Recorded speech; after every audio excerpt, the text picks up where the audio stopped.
पाप नष्ट होता है। इस कथा ज्ञान का कथा है। कथा में ये है, कथा का निष्कर्ष ये है कि भक्ति किसी एक का नहीं है, भक्ति सबके अंदर है, लेकिन भक्ति क्या है, सोया हुआ रहता है। भक्ति क्या, सोया हुआ रहता है, उसको जगाना चाहिए।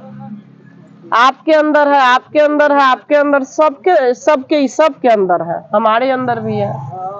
लेकिन जब जगाने लगिएगा ना भक्ति, तो भक्ति जागती है।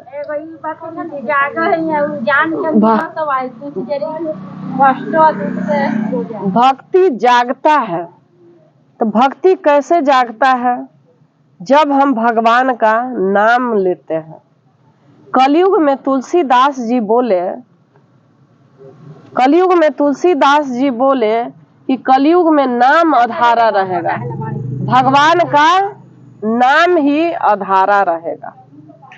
तुलसीदास ऐसे साधारण व्यक्ति थे, आज इतना बड़ा ऋषि महात्मा के पदवी है। काशी जी में उनका बहुत बड़ा मंदिर है, काशी जी में उनका बहुत बड़ा मंदिर है। उन्होंने बहुत कुछ किया हुआ है, बहुत ज्यादा। और उसके बाद एक दिन जब उनकी शादी हो गई तो अपने पत्नी के बिना नहीं रहते थे। तुलसी जी अपने पत्नी के बिना नहीं रहते थे। तो एक दिन उनका एकदम मन बेचैन हो गया। पत्नी बोली कि हम नैहर जाएंगे और आप यहीं रहिए। तो पत्नी बहुत सुंदर थी, नैहर चली गई। नैहर सब कोई के जाता ना है, लेकिन उसका पति के मन नहीं लगा। आधी रात को व्याकुल हो गया, अब पत्नी की याद करने लगा। आधी रात को पत्नी को याद करने लगा। और वो सावन भादो का महीना था, गंगा जी लपालप भरे हुए थे। उसमें एक सांप उसके घर से लटका हुआ था। उसी सांप को चढ़ के पहले एक मुर्दा था, उस पे चढ़ के गंगा जी पार किए। और उनके घर से एक सांप लटक रहा था। उस रस्सी को समझ के वो लड़का ऊपर चढ़ गया। पत्नी के पास जाते हैं। पत्नी के पास जब तुलसीदास जी जाते हैं तब पत्नी बोलती है कि जितना नेह प्रिय मेरे में लगाए हैं, जितना प्रेम प्रिय मेरे में लगाए हैं, उतना प्रेम अगर भगवान में लगाएंगे तो कहाँ चले जाएंगे, बेड़ा पार हो जाएगा। मेरे से इतना प्रेम करके क्या करिएगा, ये शरीर तो नष्ट हो जाएगा, शरीर तो नष्ट हो जाएगा, मेरे से प्रेम करके क्या करिएगा। तुलसीदास जी नाराज हो गए।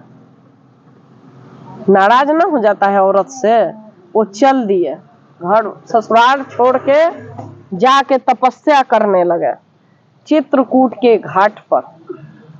वहां पहले खोजने लगे कि राम कहाँ मिलेंगे, राम कहाँ मिलेंगे।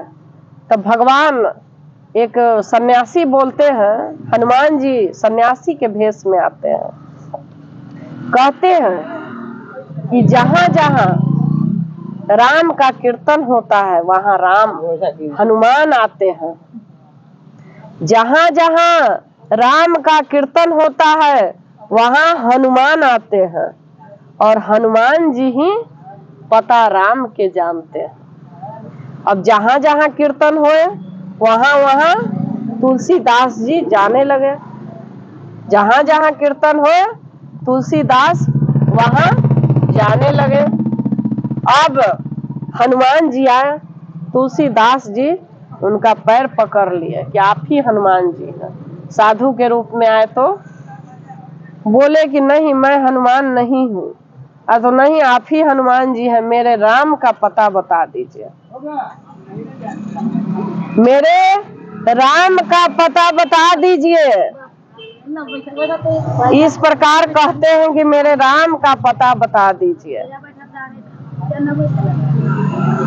भगवान हनुमान जी आ जाते हैं अपने रूप में और कहते हैं कि काशी में आप चित्रकूट के घाट पर बैठ जाइए। एक दिन प्रभु आएंगे और तिलक लगवाएंगे, और जब तिलक लगवाएंगे तो हम बताएंगे आपको। तो जो बहुत दिन बीत गया, वो चंदन घिसते थे, सबको लगाते थे, वही काम था चंदन घिसना, लोगों को लगाना।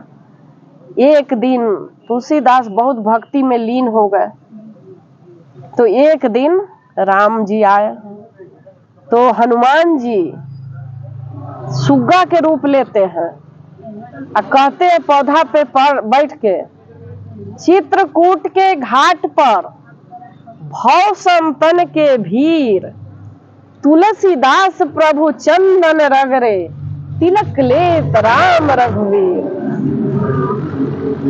तोता बन के कहते हैं कि तिलक लेत राम रघुवीर। और उसी समय तुलसीदास भाषा समझ गए और चरण में राम जी के गिर जाते हैं।